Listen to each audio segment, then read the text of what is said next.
유하. 우리 친구들 이렇게 사도신경 첫 번째 강의로 만나 뵙게 됐습니다. 우리가 매 예배 때마다 사도신경을 하시면서 예배를 시작하도록 하겠습니다 라고 하는 이 강도사님의 멘트로 예배가 시작이 되죠. 그러면서 우리는 첫 번째 문장을 이렇게 시작을 합니다. 전능하사 천지를 만드신 하나님 아버지를 내가 믿사오며 라고 첫 번째 문장으로 시작을 해요. 너무 익숙하죠. 다들 아는 얘기고, 여러분들 혹시 이거 모르세요 라고 하면 자존심이 상할 만큼 너무 뻔하고 모두가 아는 그런 내용입니다. 그런데 여러분, 우리가 고백하는 이 사도신경은요, 전능하사로 시작을 하지만 사실 사도신경의 원어 버전에서는 이렇게 시작을 해요.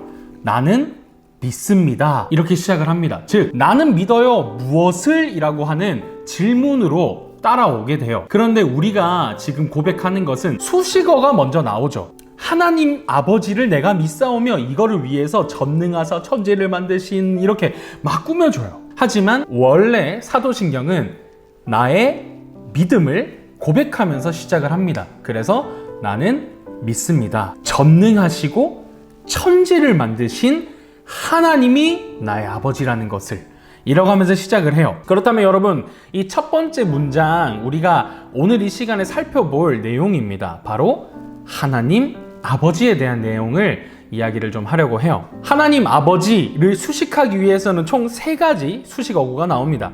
첫 번째, 전능하사, 전능하신 하나님을 고백을 합니다. 두 번째, 천지를 만드신, 모든 만물을 창조하신 하나님을 고백합니다. 그리고 마지막으로 아버지입니다. 그래서 전능하시고 천지를 만드신 하나님이 우리의 아버지이십니다. 나의 아버지입니다. 이것을 나는 믿습니다 라고 하는 말로 사도신경은 시작을 하게 됩니다. 우리가 사도신경 첫 번째 이 문구를 보면서 도입하고 싶은 문을 여는 첫 번째 이야기가 있어요. 그게 바로 우주와 인간의 기원에 대한 이야기입니다. 여러분, 우리가 살고 있는 세상을 한번 생각을 해본 적이 있으세요? 작다고 하면 작고 크다고 하면 큽니다. 우리가 살고 있는 이 지구를 한번 살펴보면은 지구의 특징을 먼저 가볍게, 우리 모두 다 뻔한 얘기를 굳이 한 번만 하고 넘어갈게요. 지구는 하루에 한 번 자전을 합니다. 시간은 24시간 만에. 그리고 태양을 중심으로 지구가 한 바퀴를 공전해서 365일 1년 동안 공전을 하게 됩니다. 지구를 중심으로 해서 도는 행성이 하나가 있어요. 그 행성이 뭘까요? 달입니다. 달이 지구를 한 바퀴 돌기까지는 얼마나 걸릴까요?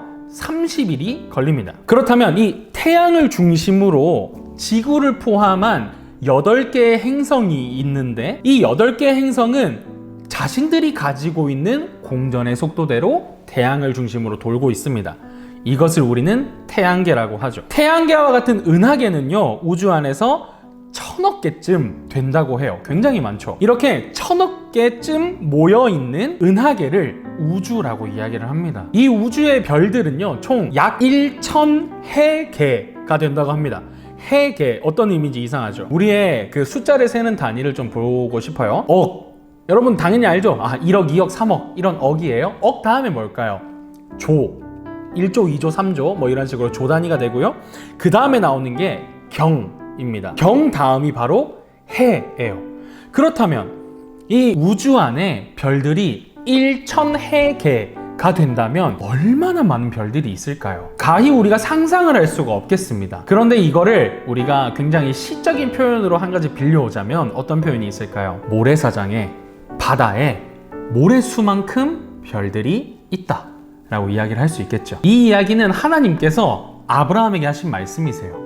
별들을 보여주면서 너의 자손이 이렇게나 많게 될 거야 라고 하는 이야기를 하셨던 대목이 있습니다. 어찌됐든 이렇게 바다에 개수를 세아릴 수 없을 만큼 무수히 많은 모래처럼 이 우주에는 여기저기 밝고 작고 뭐 이런 다양한 행성들과 별들이 존재합니다. 그런데 여러분, 우리는요, 이렇게 큰 우주를 단 한 명의 사람이 끝에서 끝까지 왕복해서 보아온 적이 없어요. 이 우주에 과학자들이 우주의 지름을 관측을 했는데 약 100억 광년이라고 합니다. 빛의 단위로 따져야만 우주가 얼마나 큰지를 알 수 있을 만큼 우주는 넓다고 해요. 그래서 사람은 길어봐야 100년밖에 못 사는데 인류는 연구의 결과를 쌓아서 우주의 넓이가 이 정도는 될 거야 라고 추측은 하는데 그 또한 명료하지는 않습니다.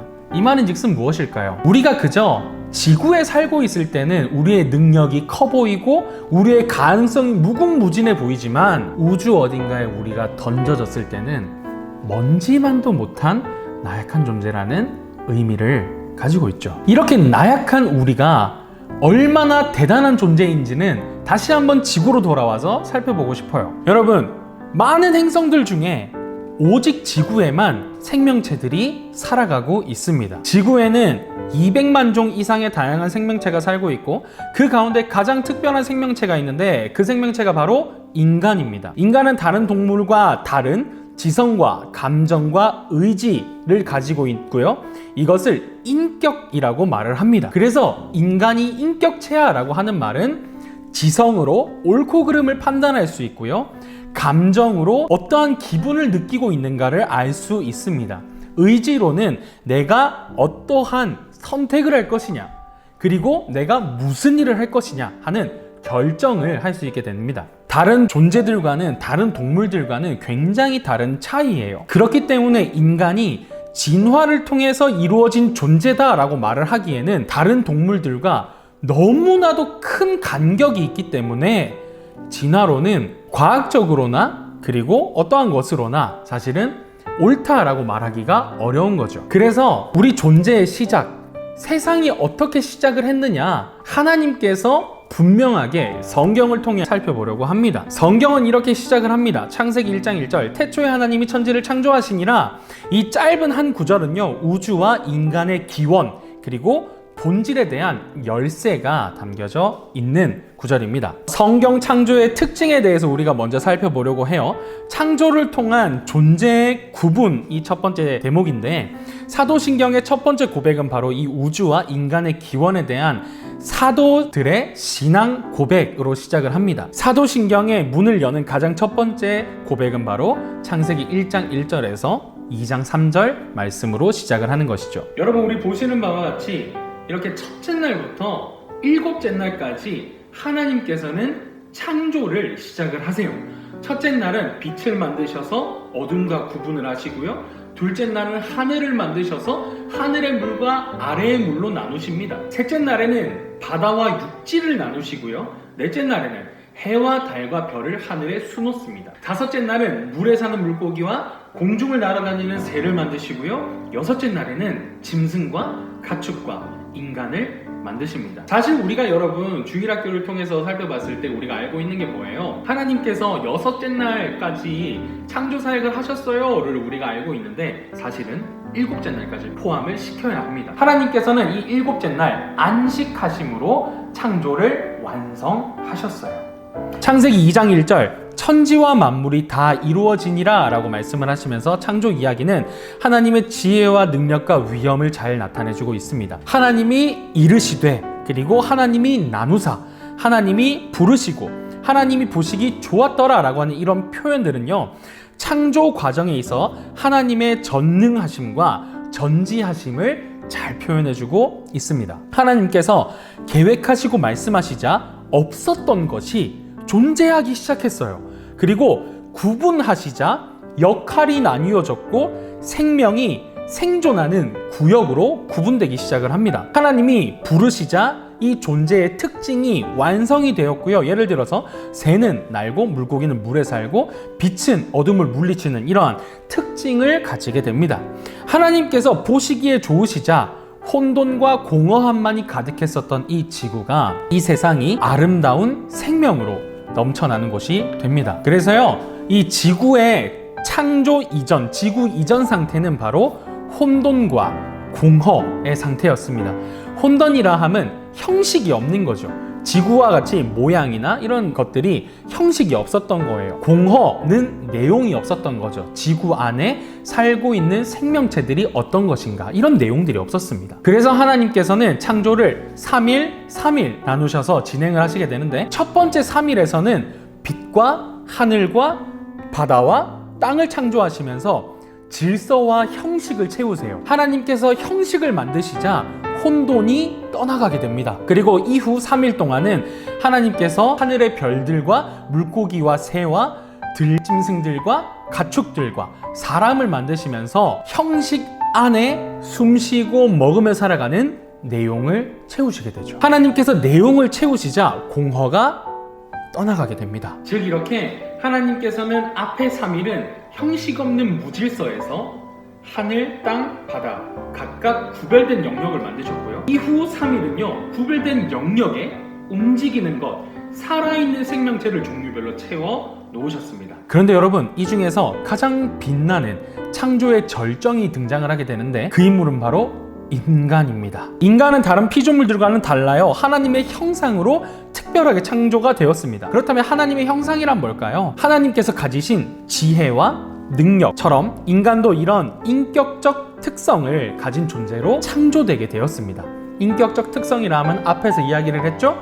지성, 감정, 의지. 인간에게 부여된 이 권한이란 무엇이냐면요, 모든 피조물을 다스리는 권한입니다. 따라서 하나님과 인간과 피조물은요 철저한 질서를 가지고서 구별되어 있음을 우리는 알 수가 있습니다. 하나님은 어떤 존재이실까요? 하나님은 무한한 인격적 존재입니다. 그렇다면 하나님의 모습을 따라, 하나님의 모양을 따라 만들어진 인간은 어떠한 존재일까요? 유한한 인격적 존재입니다. 그리고 나머지 동물과 식물들과 나머지 물질들은요 유한한 비인격적 존재입니다. 창조주 하나님과 인간만이 가지고 있는 독특한 특징은 인격적이라는 거예요. 지성이 있고 감정이 있고 의지가 있다는 거죠. 그 말인즉슨 판단할 수 있고 결정할 수 있고 결정에 따른 행복이나 슬픔이나 간절함이나 이런 것들을 느낄 수가 있는 겁니다. 하지만 창조주 하나님과 인간이 다른 게 있어요. 하나님은 시간과 공간이 없으셔도 존재하십니다. 하지만 인간은 세월이 지나면서 계절이 바뀌면서 때로는 추위에 떨 때도 있고 더위에 쩔쩔맬 때도 있어요. 이런 것처럼 유한한 존재입니다. 나머지 동물과 식물과 물질들은요 자신들이 가지고 있는 본능에 따라 생활을 하게 됩니다. 그래서 때에 따라 그리고 시절에 따라 분성을 하기도 하고 그리고 쇠퇴를 하기도 하고 이런 것들이 반복이 되어 가죠. 그래서 유한한 비인격적인 존재입니다. 모든 만물에는 분명한 질서가 있습니다. 무한성에 따라서 하나님과 모든 피조물은 완벽한 영원한 격차가 있습니다. 그리고 인격성에 따라서 하나님과 인간은 그 밖의 모든 피조물들과 격차가 있는 거죠. 그리고 다음으로 넘어가서 그렇다면 기독교 창조 신앙의 특징이 무엇일까에 대해서 이야기를 좀 하려고 해요. 우리는 사도신경 속에서 만물의 존재 의미를 찾아낼 수가 있습니다. 첫 번째, 창조주 하나님은 무한한 인격을 가지신 분이십니다. 무슨 말이냐면요, 이런 겁니다. 우리가 첫 번째 대목, 전능하사 천지를 만드신 하나님 아버지를 내가 믿사오며에 대한 내용은요, 사실 우주 만물과 인간을 창조하신 하나님은 무한한 인격을 가지신 전능하신 아버지입니다 라고 하는 의미가 됩니다. 하나님은 무한한 지식과 능력과 진실과 선함과 아름다움을 가지셨습니다. 그래서 하나님께서는 우주와 만물을 자신의 지혜, 능력, 선함을 따라 만드시게 되죠. 하나님이 창조한 세계는요 조화롭고 질서가 있으며 아름답고 경이롭기까지 합니다. 우주와 인간은 무한히 인격적인 하나님으로부터 시작되었던 것이죠. 그리고 두 번째로 창조주 하나님과 피조물에 대한 구별을 우리는 살펴볼 수 있습니다. 창조주 하나님 그리고 창조물인 우주 만물은 엄격하게 구별이 되어 있어요. 우리 앞서도 살펴봤지만 다시 한번 짧게 더 살펴보려고 합니다. 우리 표를 보시면 절대적인 구분을 중간에 두고 위로는 하나님의 특징과 아래로는 만물의 특징이 있어요. 하나님께서는 스스로 존재하시는 분입니다. 이 말인즉슨 어떠한 시간이라든지 공간이라든지 제약이 없으신 거죠. 자족하시는 분입니다. 왜냐하면 스스로가 충분하거든요. 하나님께서는 필요한 게 없으십니다. 하나님께서는 부족한 것도 없으십니다. 그래서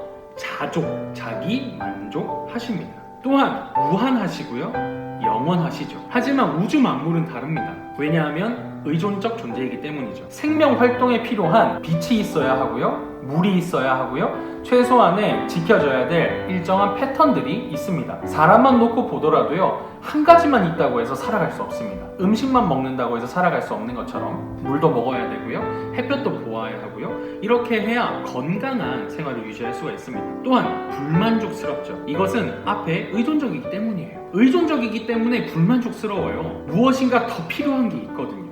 또한 유한하죠. 무한할 수 없어서 우리는 불만족이 강하게 되고 의존적이게 될 수밖에 없습니다. 그리고 궁극적으로는요, 시간적 존재입니다.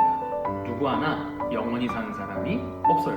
이렇게 창조주 하나님과 피조물들 간에 철저한 구분이 있다는 것을 기독교 신앙에서는 핵심 중에 핵심으로 받아들이고 있습니다. 그리고 세 번째, 피조물 사이에도 구별이 존재합니다. 피조물 사이에는 어떤 구별이 있을까요? 바로 종의 구분이 있습니다. 육지, 바다, 공중 등 서식지와 환경에 따라서 생존 방식, 먹이, 생육의 방식 등이 다 구별이 돼요. 그리고 인간은 이 나머지 모든 피조물들과 또한 특별한 구분이 있습니다. 인간이 다른 피조물과의 공통점이 무엇이냐면 유한한 존재라는 거예요. 하지만 차이점이 있습니다.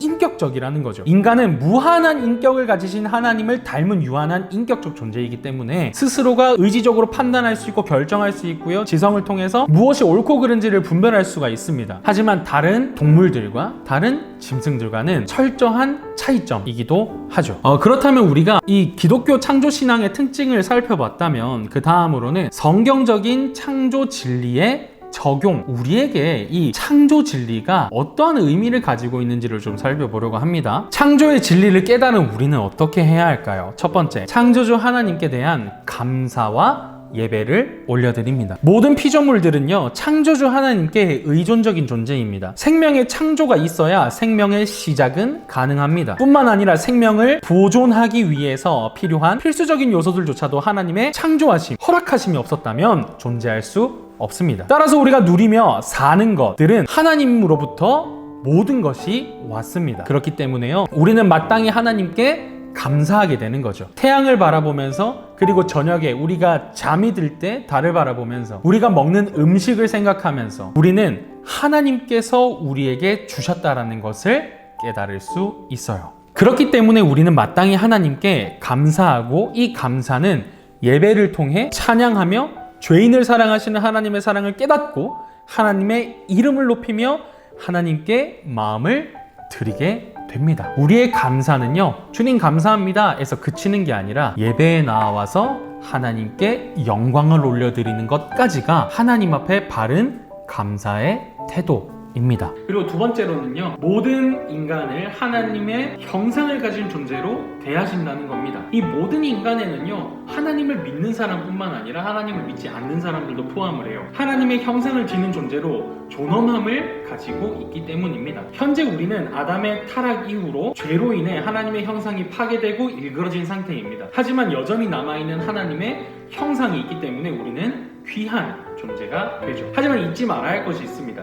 존엄성을 가졌다고 해도 우리는 고작해야 피조물입니다. 시간 안에 살아갑니다. 신이 될 수 없고 신격화될 수 없고 우상화되어서는 안 됩니다. 그리고 세 번째로, 자연에 대한 신격화와 그리고 금욕적 태도를 금지한다는 겁니다. 무슨 의미냐면 우리는 자연 또한 신격화해서는 우상화해서는 안 된다는 거예요. 거대한 자연 앞에 우리는 무력함을 느끼지만 이것은 자연에 깃들어 있는 신 때문이 아닙니다. 무엇 때문에 우리가 두려워하냐면 더 이상 다스릴 수 없어졌기 때문이에요. 왜 다스릴 수 없을까요? 타락했기 때문이죠. 즉 죄가 주는 두려움입니다. 그러므로 세상의 어떤 것들도 신격화되어서는 안 돼요.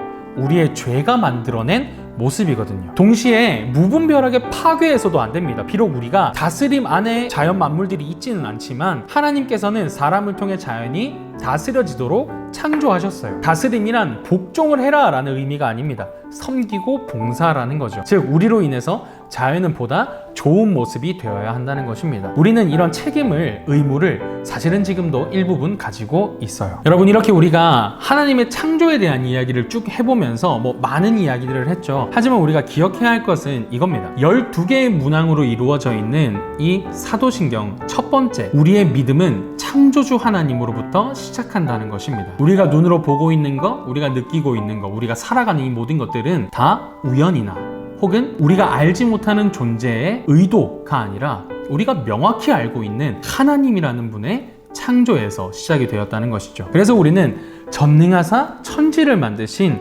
하나님 아버지를 내가 믿습니다 라고 하는 구절을 통해서 모든 세상의 시작, 그리고 모든 존재의 창조자, 인간의 기원이 하나님의 창조였음을 고백하는 겁니다. 그리고 창조하신 세상을 보면서 질서를 깨닫게 되고요. 이 질서 속에서 우리의 책임을 발견하게 됩니다. 또한 자연을 통해서 우리를 돌보시는 하나님을 바라보며 우리의 마음은 감사가 넘쳐야 하고, 이 감사는 그저 땡큐가 아니라 하나님 앞에 나와 예배하는 데까지 이르러야 한다는 것이죠. 여러분, 우리 다음 시간에는 그렇다면 창조주 하나님을 우리가 살펴봤다면 이후 우리를 위해 십자가 지신 예수 그리스도가 누구인지에 대해서 살펴보려고 합니다. 그러니까 여러분, 우리 질문지 잘 작성하시면서 다음 시간에 또 만나도록 하겠습니다. 안녕.